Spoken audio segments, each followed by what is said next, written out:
we wanted to ask you too, why do you think churches shy away from this topic?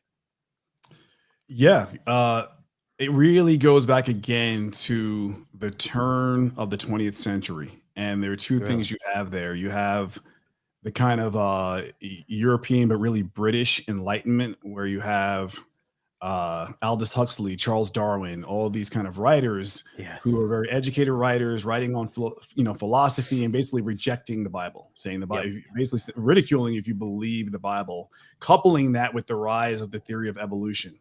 So some of the church's stance was to get away from the more supernatural, weird, fringe aspects of the Bible to compete with this kind of new Enlightenment movement that was saying there's no credibility to the Bible.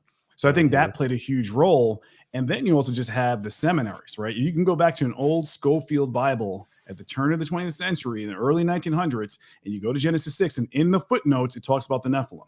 And that's the last, popular Bible in America you're going to find that does that, and that's the 19 teens.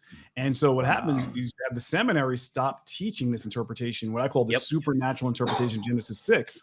So you have generations of pastors who you are training, and theologians say these are the sons of Seth, or just kind of just overlook it at all. We're not even going to talk about that passage in chapter in verse 4. We're just going to talk about the flood.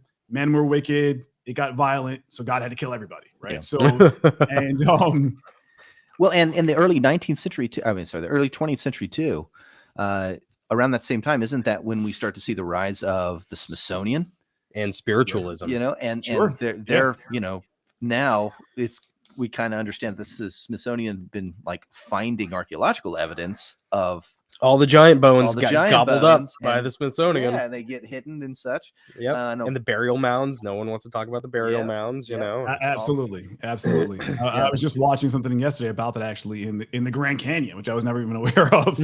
Really? There's apparently an explorer who at the turn of the 20th century who found basically hieroglyphs in the Grand Canyon in caves and and giant bones. And they said the Smithsonian came and kind of closed up the whole thing and closed up all these 30 caves right here in America. So, so I think that also played a role as well. Hey, if you guys have been enjoying this interview and you'd like to hear the rest of it, including some really down and dirty stuff that we're not allowed to say here on YouTube, head over to patreon.com/the Gosslings. We'd love to have your support there and share exclusive content with you.